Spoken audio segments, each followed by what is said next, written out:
Welcome to We Seek. Have you ever wondered why bad things happen to good people? It's a question that has been asked for thousands of years, and today we're going to explore it together.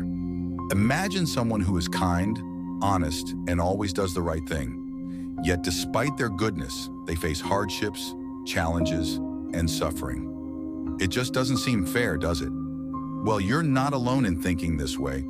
This very question has puzzled and troubled people across the world for ages. But what if I told you that there's a source of ancient wisdom that can help us make sense of it all? Today, we're diving deep into the Bhagavad Gita, one of the most revered texts in Hindu philosophy. The Gita doesn't just offer religious teachings, it provides profound insights into the nature of life, suffering, and the human experience. So why do good people suffer? Stay with us as we unravel the mysteries of the Gita's teachings to uncover the deeper reasons behind this age-old question. By the end of this video, you might just see suffering in a whole new light. Let's get started. The Bhagavad Gita is not just a book.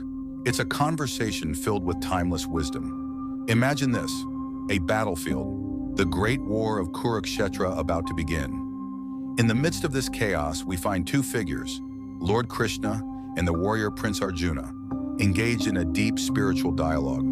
Arjuna, a brave and skilled warrior, suddenly finds himself at a crossroads.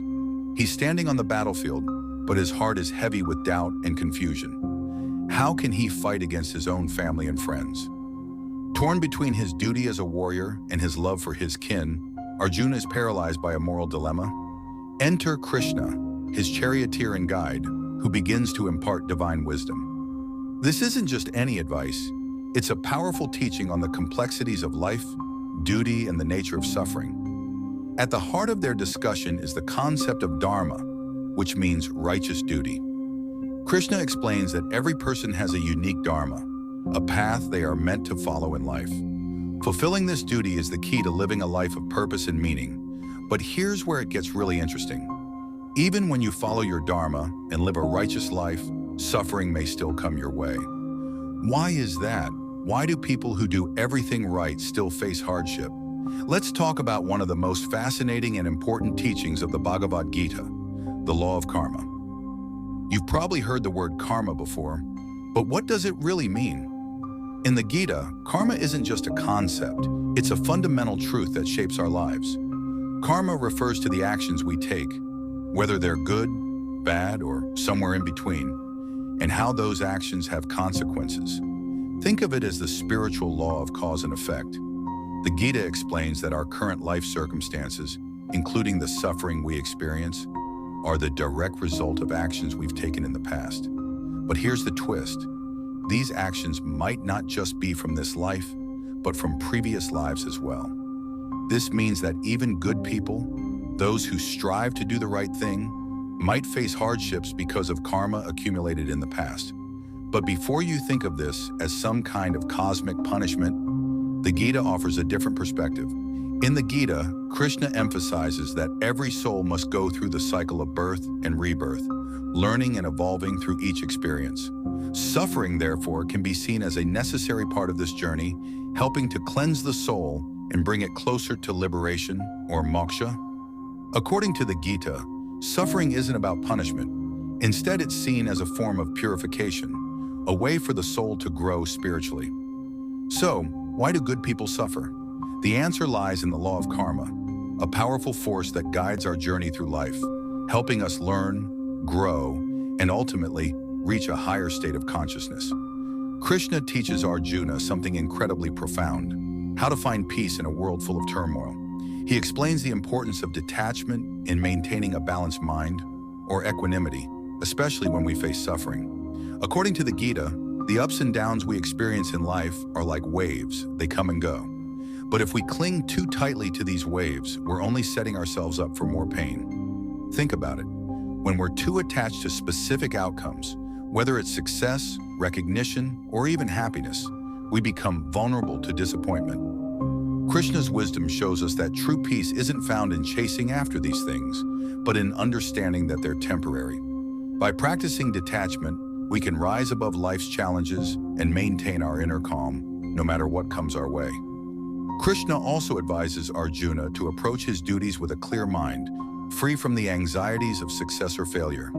This teaching is known as Nishkama karma, which means performing our responsibilities with sincerity, but without being overly concerned about the results.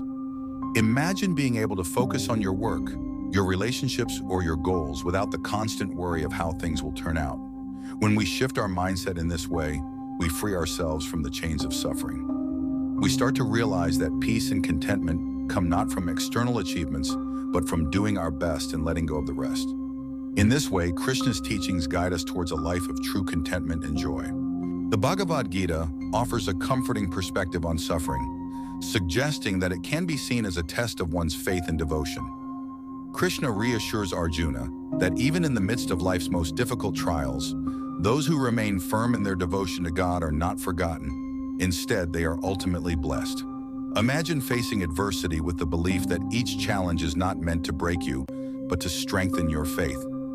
Krishna teaches that suffering in this context is not a punishment, but a divine test, a way to deepen your connection with the divine and to prove the strength of your devotion. It's a reminder that, even in our darkest moments, we are never truly alone. Krishna further explains that those who endure suffering with patience, faith, and unwavering devotion are rewarded in ways that go beyond material success.